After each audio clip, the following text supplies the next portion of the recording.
Hi friends, welcome to Kalam study circle APSC TSPSC daily news paper అనాలిసిస్లో భాగంగా ఈరోజు మనం కొన్ని ఆర్టికల్స్ని చూద్దాము. సో ఈ క్లాస్ స్టార్ట్ చేసే ముందు ఈ క్లాస్కి సంబంధించిన పీడిఎఫ్ని మీరు ఫ్రీగా డౌన్లోడ్ చేసుకోవచ్చు Kiran sir groups official Telegram channel నుంచి. సో ఫస్ట్ ఆర్టికల్ వచ్చేసరికి లోక్సభలో ప్రశ్నోత్తరాల సమయాన్ని రద్దు చేయడం. లోక్సభలో ప్రశ్నోత్తరాల సమయాన్ని రద్దు గురించి ఫస్ట్ ఆర్టికల్ మాట్లాడుతుంది. Question hour private member discussion.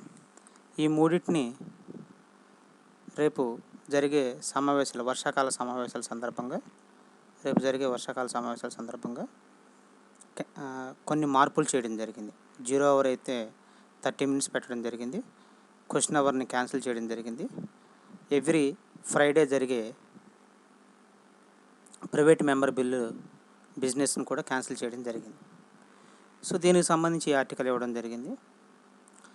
First అసలు పార్లమెంట్లో 0 hour, question hour, private member bill, parliamentary proceedings అవన్నీ ఒకసారి చూద్దామండి. అసలు పార్లమెంటరీ ప్రొసీడింగ్స్ ఎలా ఉంటాయి, ప్రొసీజర్ ఏంటి, సమావేశాలు ఎలా జరుగుతాయి అనేది. బికాస్ ఆఫ్ COVID-19 ఈసారి సమావేశాలు సెప్టెంబర్ 14th స్టార్ట్ అయ్యి అక్టోబర్ 1st ముగుస్తాయి. 0 అవర్ని క్యాన్సిల్ చేయడం జరిగింది. ప్రైవేటు సభ్యుల బిల్లుల అనుమతి లేదు. 0 అవర్ యొక్క టైం లిమిట్ను కూడా 30 minutes చేయడం జరిగింది. 0 యొక్క 30 minutes చేయడం జరిగింది. క్వశ్చన్ అవర్ని క్యాన్సిల్ చేయడం జరిగింది. ఈ మూడు జరిగినాయి. సాధారణంగా పార్లమెంటు సమావేశాలు స్టార్ట్ అయినప్పుడు ఫస్ట్ అవర్ ఏదైతే ఉంటుందో, అంటే పార్లమెంటు కానీ లేదా అసెంబ్లీ కానీ ఫస్ట్ అవర్ని క్వశ్చన్ అవర్గా కండక్ట్ చేసుకుంటారు. ఫస్ట్ అవర్ ఏదైతే ఉంటుందో దాన్ని క్వశ్చన్ అవర్గా కండక్ట్ చేసుకుంటారు పార్లమెంట్ సమావేశాలు స్టార్ట్ అయిన తర్వాత. దాని తర్వాత నెక్స్ట్ సెకండ్ 0 అవర్ ఉంటుంది. దాని తర్వాత గవర్నమెంట్ ప్రొసీడింగ్స్ ఉంటాయి. గవర్నమెంట్ బిల్స్ ఇంట్రడ్యూస్ చేయడము, వాటి మీద డిస్కషన్ చేయడము, వాటికి సంబంధించి క్లారిటీస్ ఇవ్వడము,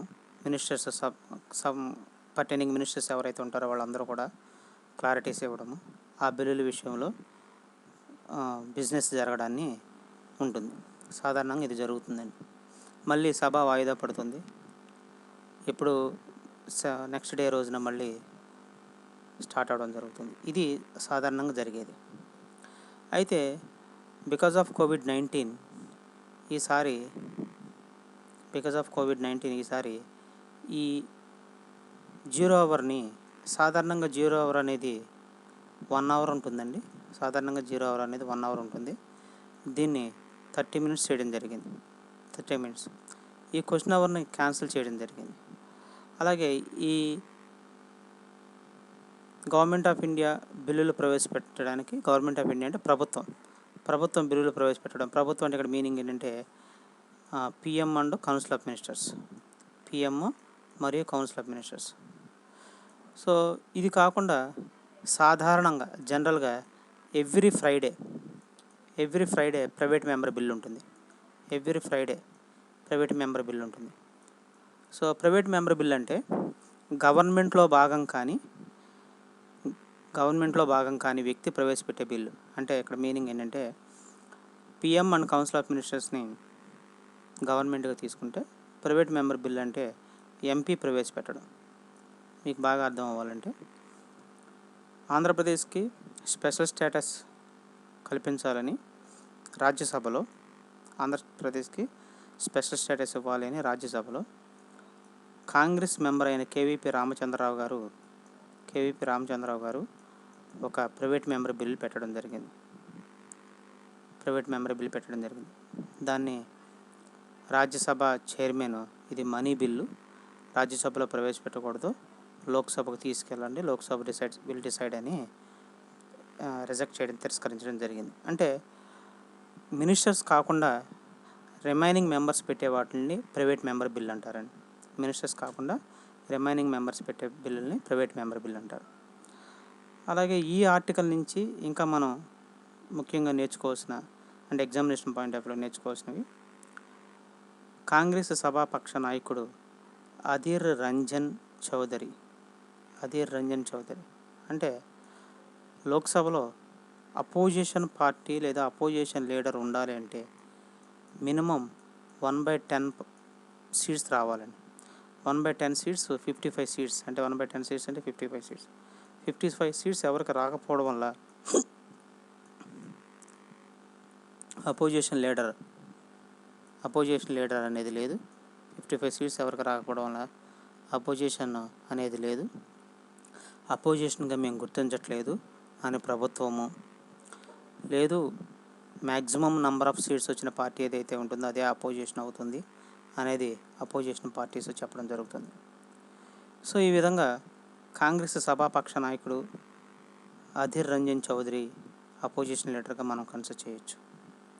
సో ఈ అంశాన్ని కూడా మనం ఎగ్జామినేషన్ పాయింట్ ఆఫ్ వ్యూలో గుర్తుపెట్టుకోవాలి.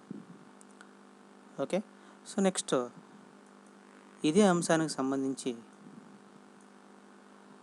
ప్రశ్నోత్తరాలు సమయం రద్దు చేయొద్దని, ప్రశ్నోత్తరాల సమయం ఉండాలని, సో ప్రశ్నోత్తరాల సమయం రద్దు చేయడానికి అంటే క్వశ్చన్ అవర్ రద్దు చేయడానికి గల కారణాలను ఎక్స్ప్లెయిన్ చేస్తూ ప్రహ్లాద్ జోషి అంటే పార్లమెంటరీ వ్యవహారాల మంత్రి ప్రహ్లాద్ జోషి గారు ఎక్స్ప్లెనేషన్ ఇవ్వడం కూడా జరిగింది. అలాగే 0 అవర్ 30 మినిట్స్ ఇవ్వడం కూడా జరిగిందని చెప్పడం జరిగింది. అంటే దీని నుంచి మనం ఏం చేసుకోవాలంటే పార్లమెంటరీ వ్యవహారాల శాఖ మంత్రి ఎవరు అంటే ప్రహ్లాద్ జోషి గారు.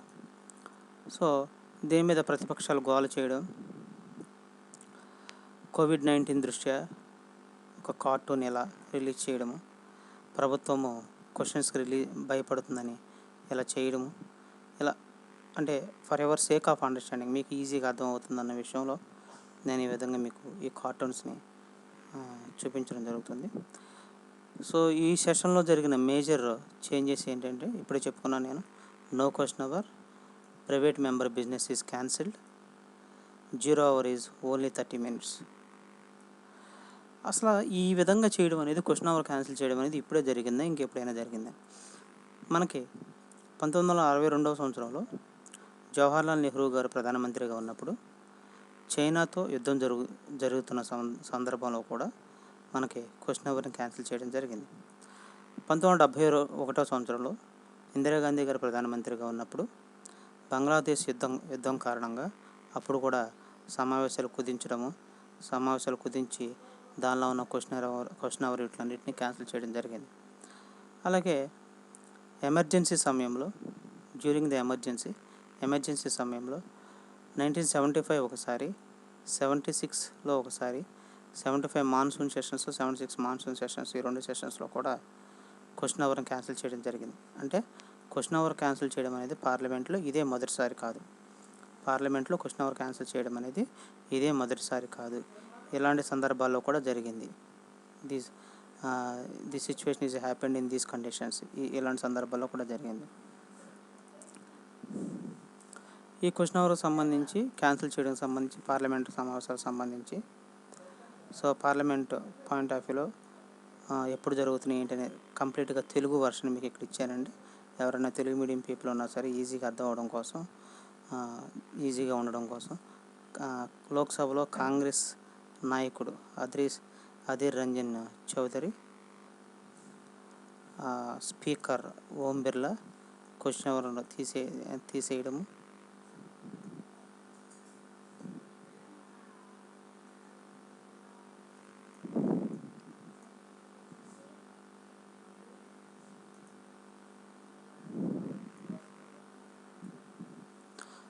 అసలు ప్రశ్నోత్తరాల సమయం అంటే ఏంటి, క్వశ్చన్ అవర్ అంటే ఏంటి? క్వశ్చన్ అవర్ అంటే పార్లమెంటు 2 సభల్లో ప్రతిరోజు మొదటి గంటని క్వశ్చన్ అవర్గా కేటాయిస్తారు. ఇందాకే చెప్పాను మీకు నేను, పార్లమెంట్ 2 సభల్లో మొదటి గంటని క్వశ్చన్ అవర్గా కేటాయిస్తారు. ఈ క్వశ్చన్ అవర్లో సభ్యులు మూడు రకాలుగా క్వశ్చన్స్ అడుగుతారండి. ఈ క్వశ్చన్ అవర్లో సభ్యులు మూడు రకాలుగా క్వశ్చన్స్ అడుగుతారు.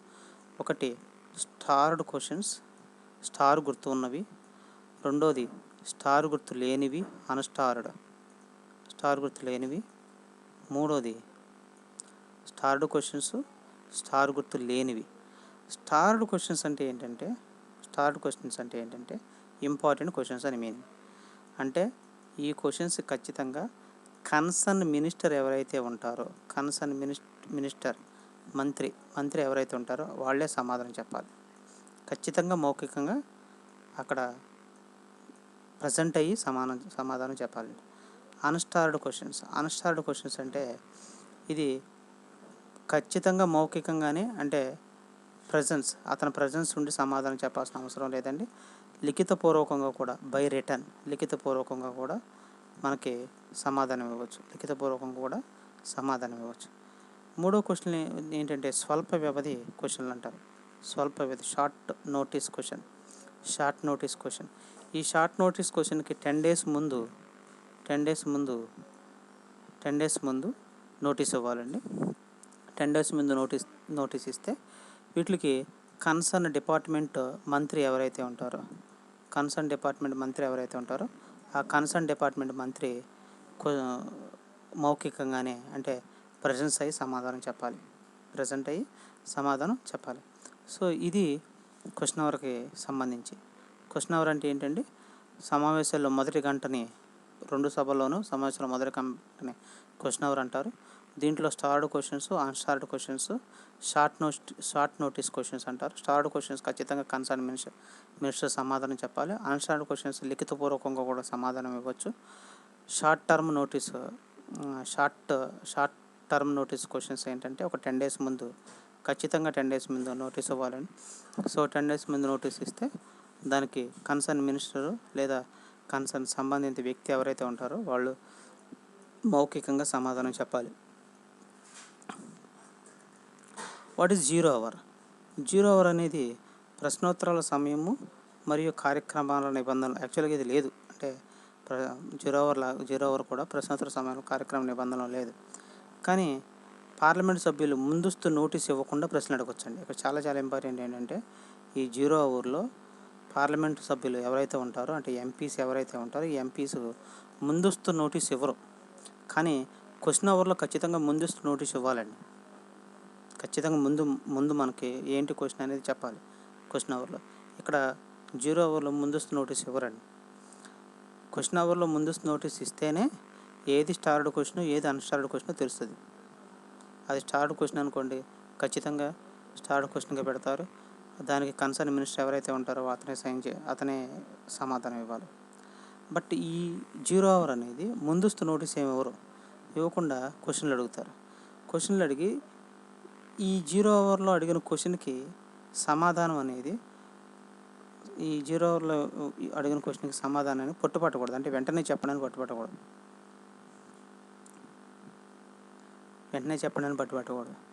సో మేబీ పాసిబుల్ అయితే అక్కడ వెంటనే చెప్పొచ్చు, లేదా it may take some times. So అలాంటివన్నీ కూడా జీరో అవర్లు అడుగుతారు. సో జీరో అవర్ అనేది సాధారణంగా ప్రశ్నోత్తరాల సమయం తర్వాత ఇతర కార్యక్రమాలకు ముందు ఉన్నదాన్ని జీరో అవర్ అంటారు. సో భారత పార్లమెంటరీ వ్యవస్థ అనేది ఇది నవీన పద్ధతి అండి. దీన్ని 1962 నుంచి ఫాలో అవుతుంది. చాలా ఇంపార్టెంట్ అండి. 1962 నుంచి ఫాలో అవుతుంది. 1962 నుంచి ఫాలో అవుతుంది. సో క్వశ్చన్ అవర్ అనేది ఎలా ఉంటుందండి, ఇలా concern member MP YV Subbareddy గారు from Andhra Pradesh. So skill development centre in Ongole ఏర్పాటు చేస్తున్న స్కిల్ డెవలప్మెంట్ సెంటర్ గురించి క్వశ్చన్ అడగడం జరిగింది. దానికి ఆ మినిస్ట్రీ రాజీవ్ ప్రతాప్ రూడి ఎవరైతే ఉన్నారో ఆయన ఆన్సర్ చెప్తున్నారన్నమాట. అంటే క్వశ్చన్ అవర్ అనేది ఎలా ఉంటుంది. క్వశ్చన్ అవర్ అనేది జీరో అవర్లో ఎలా ఉంటుందంటే ముందస్తు నోటీస్ ఇవ్వకుండా ఒకసారి మీరు ఇక్కడ చూసినట్లయితే కన్సర్న్ మెంబరు వైవి సుబ్బారెడ్డి గారు క్వశ్చన్ అడగడము about skill development centre in ఒంగోలులో ఏర్పాటు చేయబోతున్న స్కిల్ డెవలప్మెంట్ సెంటర్ గురించి. కన్సర్న్ మెంబర్ ఇక్కడ క్వశ్చన్కి ఆన్సర్ ఇవ్వడం జరుగుతుంది. అంటే కన్సర్న్ మెంబర్ క్వశ్చన్కి ఆన్సర్ ఇవ్వడం జరుగుతుందంటే ఇది స్టార్డ్ క్వశ్చన్ అని మీనింగ్. ఎందుకంటే కన్సర్న్ మెంబర్ ఇచ్చేస్తున్నారు కదా ఇక్కడ starved question. So starved question అడగడం జరిగింది, ఇక్కడ ఇతను సమాధానం చెప్తున్నారు. అలా కాకుండా అన్స్టార్డ్ క్వశ్చన్ అయితే లిఖితపూర్వకంగా రిటర్న్గా క్వశ్చన్ సమాధానం ఇవ్వచ్చు. షార్ట్ నోటీస్ క్వశ్చన్ కూడా షార్ట్ నోటీస్లో ఇచ్చి, అంటే 10 days షార్ట్ నోటీస్ ఏదైతే ఉంటుందో షార్ట్ నోటీస్లో ఇచ్చి అడిగే క్వశ్చన్ ఏదైతే ఉంటుందో దానికి కూడా మౌఖికంగా సమాధానం చెప్పచ్చు, కానీ 10 days ముందు ఇవ్వాలి. అలాగే ఇక్కడ ఇంకొక పిక్చర్ మీరు చూసినట్లయితే this is also in Lok Sabha discussion అండి. రఫేల్ ఇష్యూ గురించి between leader of the house and Congress chairman mister Rahul Gandhi గారు, వీళ్ళిద్దరి మధ్య డిస్కషన్ జరుగుతుంది. ఇది 0 hour డిస్కషన్ అండి.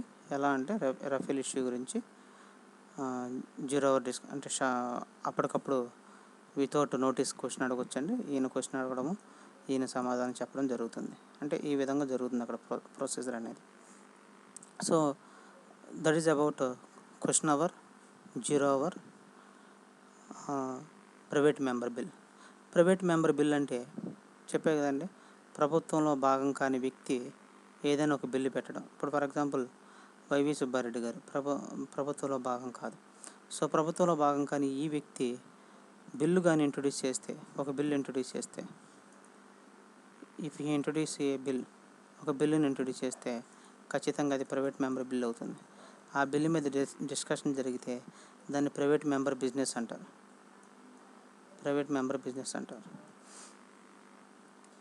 ఓకే. సో మన నెక్స్ట్ ఆర్టికల్ వచ్చేసరికి రిజర్వాయర్లు ఏర్పాటు చేయడం అండి. సో 3 ప్రాంతాల్లో రిజర్వాయర్స్ ఏర్పాటు చేయడం జరుగుతుంది. 3 ప్రాంతాల్లో 2,144 కోట్ల రూపాయలతో చిత్తూరు జిల్లా ముదినేడు వద్ద, నేతిగుంటపల్లి, ఆవులపల్లి వద్ద 3 రిజర్వాయర్లు అంటే నీటిని నిల్వ ఉంచడానికండి. నీటిని నిల్వ ఉంచడానికి. సో దీనివల్ల 40,000 ఎకరాలు పాత ఆయకట్టు స్థిరీకరించడము, కొత్తగా 70,000 ఎకరాలకి నీరు ఇవ్వడము, ఇది టార్గెట్ అండి. సో దీనికి సంబంధించి ఈ రిజర్వాయరు మీరు ఈ ఆర్టికల్ నుంచి ఏమి నేర్చుకోవాలంటే, చిత్తూరు జిల్లాలో ఎక్కడ రిజర్వాయర్ కడుతున్నారు అనేది మీరు నేర్చుకోవాలి. ఆ రిజర్వాయర్ కెపాసిటీ ఎంత, అంటే ఆవులపల్లి వద్ద కెపాసిటీ ఎంత, 3.5 TMC. అలాగే ఎంత డబ్బులు కడుతున్నారు, కెపాసిటీ ఎంత, ఎన్ని వేల ఎకరాలకి కొత్తగా వాటర్ ఇస్తున్నారు. అలాగే ఈ ఆర్టికల్ ఇంకా మీరు ఎగ్జామినేషన్ పాయింట్ ఆఫ్ వ్యూలో నేర్చుకోవాల్సింది ఏంటంటే, సో వైఎస్ఆర్ కడప జిల్లాలో ఉన్న గాలేరు నగరి సుజల స్రవంతి పథకం మీకు జాగ్రఫీ వైజ్ అడుగుతాడండి. గాలేరు నగరి సుజల స్రవంతి పథకం అనేది ఎక్కడుంది, ఏ జిల్లాలో ఉందని అడుగుతాడు, లేదా ఏ జిల్లా మండలంలో ఉందని అడుగుతాడు. అలా సో దానికి ప్రధాన కాలువ పేరు ఏంటి అని అంటాడు, లేకపోతే ప్రధాన కాలువ ఏ మండలం ద్వారా పోతుందంటాడు. చక్రాయపేట ఎత్తిపోతల ద్వారా హంద్రీనేవా 2వ దశలో పొంగునూరు బ్రాంచ్ కెనాల్కి అంటే ఇవన్నీ ఎక్కడ ఉన్నాయి అనేది. ఇది మనకి ఇంపార్టెంట్ ఏంటి సార్ అని అంటే, జాగ్రఫీ పాయింట్ ఆఫ్ వ్యూ అడుగుతాడు ఇవి ఎక్కడ ఉన్నాయి ఏంటి అనేది, వాటి పేర్లు ఏంటి. ఇవి for example Handri-Neeva second phase ఎక్కడ, లేకపోతే గాలేరు నగరి సుజల స్రవంతి ఏ జిల్లాలో ఉంది. అలా వాడు క్వశ్చన్ అడుగుతున్న దాన్ని బట్టి మనం జాగ్రత్తగా, అంటే ఒక ఆర్టికల్ని తీసుకుని ఎంత నీట్గా అనాలిసిస్ చేసుకోవచ్చు అని చూపిస్తాను మీకు ఇక్కడ నేను. అలాగే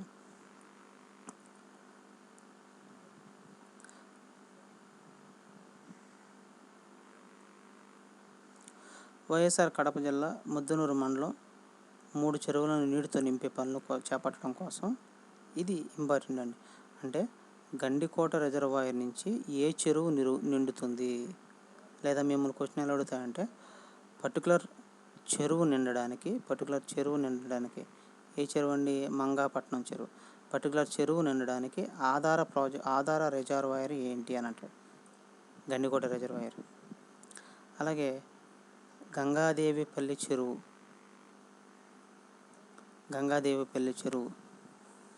నింపడానికి. ఏది రిజర్వాయర్ అండి? మళ్ళీ అగైన్ గండికోట రిజర్వాయరే. అలాగే ఉప్పులూరు వద్ద ఉన్న పూల చెరువుని నింపడానికి ఏ రిజర్వాయర్ అండి? వామికొండ రిజర్వాయర్. వామికొండ రిజర్వాయర్. అంటే ఇక్కడ మీకు ఈ 1670 కోట్లు లేకపోతే 6.3 కోట్లు ఇవన్నీ వేస్ట్ అండి. ఇవన్నీ వేస్ట్. లాజిక్ ఏంటంటే వైఎస్ఆర్ కడప జిల్లాలో ఫలానా చెరువు ఉంది, ఈ చెరువు నింపడానికి ఈ చెరువు దేని మీద ఆధారపడింది అంటే గండికోట రిజర్వాయర్. అలాగే గంగాదేవి పల్లి చెరువు నింపడానికి గండికోట రిజర్వాయర్. ఉప్పులూరు వద్ద ఉన్న పూల చెరువు అగైన్ మళ్ళీ వామికొండ రిజర్వాయర్. మీకు క్వశ్చన్ ఎలా అడుగుతా అంటే వామికొండ రిజర్వాయర్ అనేది ఏ జిల్లాలో ఉంది? వైఎస్ఆర్ కడప. వామికొండ రిజర్వాయర్ ద్వారా నింపుతున్న చెరువు పేరేంటి? ఉప్పులూరు వద్ద పూల చెరువు. లేకపోతే పూల చెరువు ఎక్కడ ఉంది? ఉప్పులూరు వద్ద. ఇలా మిమ్మల్ని క్వశ్చన్స్ అడుగుతాడండి.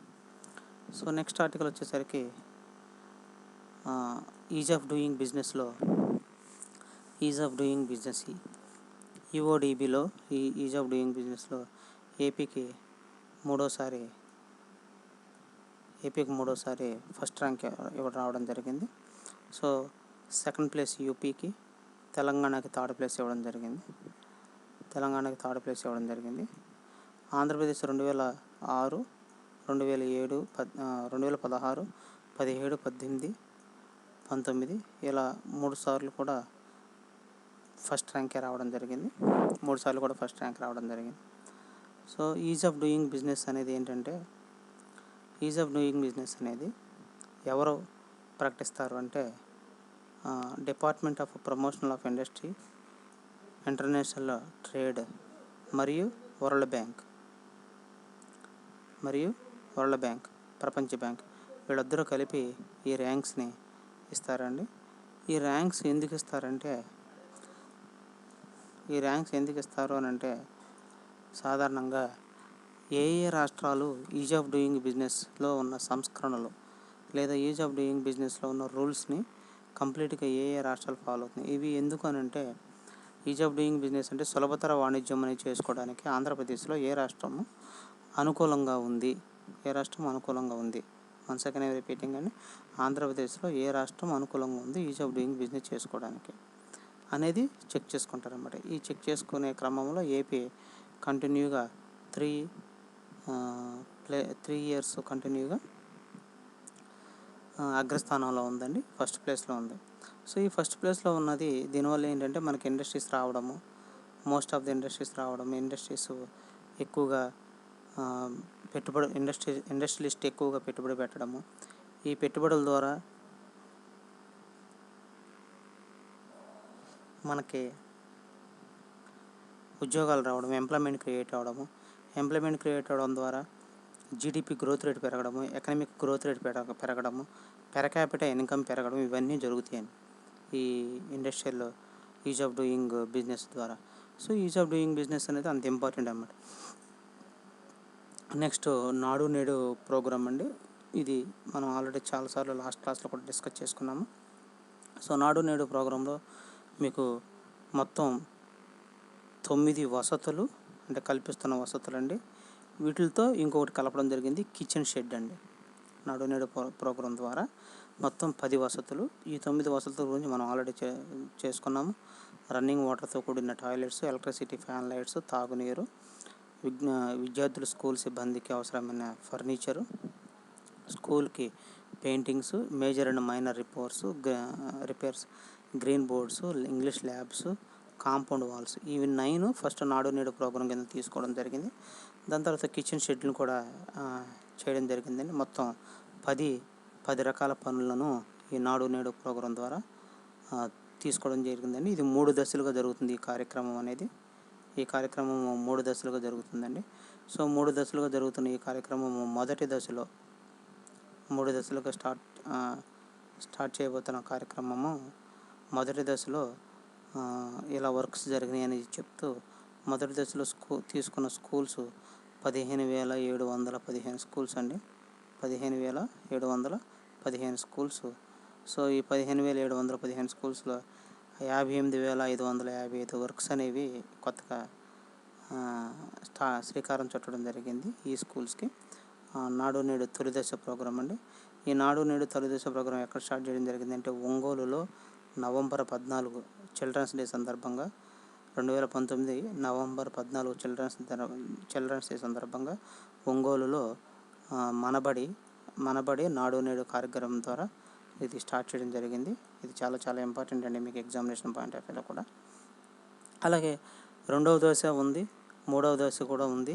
సో రెండవ దశలో మొత్తం 14,584, మూడవ దశలో 16,489. సో ఈ విధంగా 3 దశల్లో మొత్తం వర్క్స్ అన్నీ ఇలా రిపేర్స్ వర్క్స్ అన్ని తయారు చేసి కార్పొరేట్ స్కూల్స్కి ధీటుగా స్కూల్ వ్యవస్థను మార్చాలని ఇక్కడ మీకు కంకిపాడు మండలం పరిషత్ పాఠశాలను కూడా చూపించడం జరుగుతుంది, ఇమేజ్ చూపించడం జరుగుతుంది.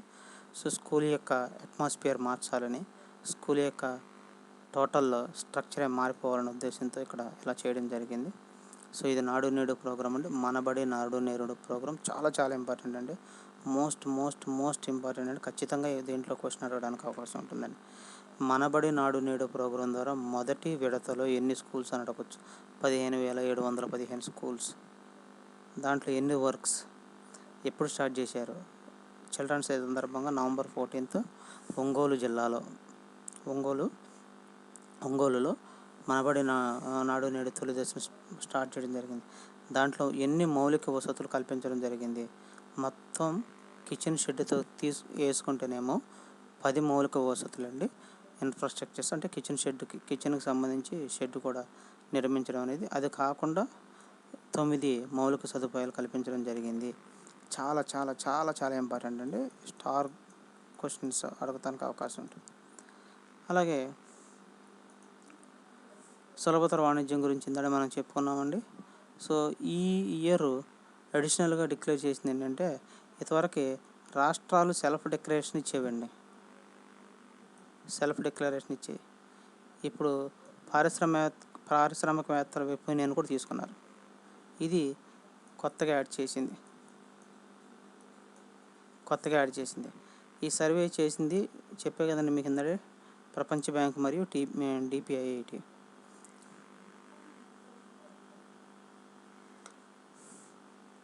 సో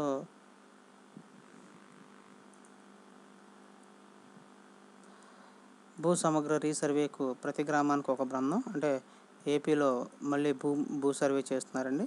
మొత్తం గ్రామ లెవెల్ నుంచి పట్టణ లెవెల్ వరకు కూడా భూ సర్వే చేయడం జరుగుతుంది. సో దానికోసం ఎన్ని రెవెన్యూ గ్రామాలు అనేది ఇక్కడ మనకి ఇంపార్టెంట్ అండి. ఇది ఇంపార్టెంట్ ఎగ్జామ్లో. ఏపీలో ఎన్ని రెవెన్యూ గ్రామాలు ఉన్నాయి సార్, ఏపీకి సంబంధించి సరైన మెటీరియల్ ఉండదు సార్ అని మనం చాలామంది బాధపడుతూ ఉంటాం. కానీ చూడండి, ఇలాంటివి చాలా ఇంపార్టెంట్ అండి. ఏపీలో రాష్ట్రంలో ఎన్ని రెవెన్యూ గ్రామాలు ఉన్నాయంటే 460 రెవెన్యూ గ్రామాలు ఉన్నాయి. 60 రెవెన్యూ గ్రామాలు ఉన్నాయి.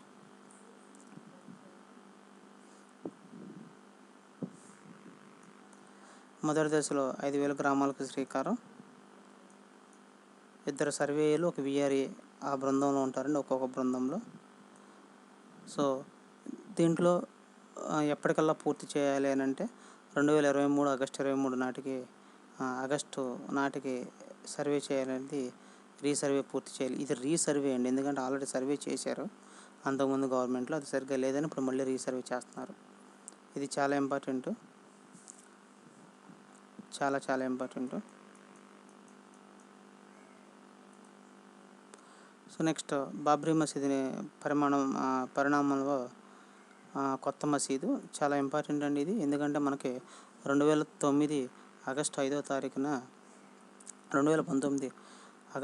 తారీఖున బాబ్రీ మసీదు ఇష్యూ గురించి సుప్రీంకోర్టు తీర్పునివ్వడము, అలాగే 2020 ఆగస్టు 5వ తారీఖున రామ మందిర నిర్మాణానికి ప్రధానమంత్రి మోడీ గారు స్టోను అంటే ప్రారంభోత్సవం చేయడము.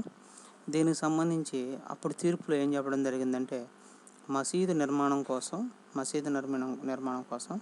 అయోధ్యలో కొత్తగా 5 ఎకరాల స్థలాన్ని కేటాయించాలి అని సుప్రీంకోర్టు తీర్పునివ్వడం జరిగింది. ఇది మీకు ఎగ్జామినేషన్ పాయింట్ ఆఫ్ వ్యూ చాలా ఇంపార్టెంట్ అండి. కొత్త మసీదు నిర్మాణానికి అయోధ్యలో ధనీపూర్ గ్రామంలో, ఇది చాలా ఇంపార్టెంట్, ఎక్కడ కేటాయించారంటే ధనీపూర్ గ్రామంలో. ఎన్ని ఎకరాలు? 5 ఎకరాలు అండి. సున్నీ వక్ఫ్ బోర్డుకి ఇస్లామిక్ అనే ఫౌండేషన్ చేయడం జరిగింది. సో 5 ఎకరాల్లో దాదాపు 15,000 చదరపు అడుగుల ఒక మసీదు, దీనితో పాటు ఈ మసీదుతో పాటు ఒక మ్యూజియము, ఒక ఆసుపత్రి, ఇవి ఇంపార్టెంట్. ఒక మ్యూజియం, ఒక ఆసుపత్రి నిర్మించదలిచారు. ఇది కూడా మనకి ఎగ్జామినేషన్ పాయింట్ ఆఫ్ వ్యూలో ఇంపార్టెంట్ అండి, చాలా చాలా ఇంపార్టెంట్ ఎగ్జామినేషన్ పాయింట్ ఆఫ్ వ్యూలో. సో అలాగే సంయుక్త విన్యాసాలు, జాయింట్ సంయుక్త విన్యాసాల్లో పాల్గొన్న రష్యా నౌకలు, దీని పేరు ఇంద్ర అండి. ఈ విన్యాసాల పేరు ఇంద్ర.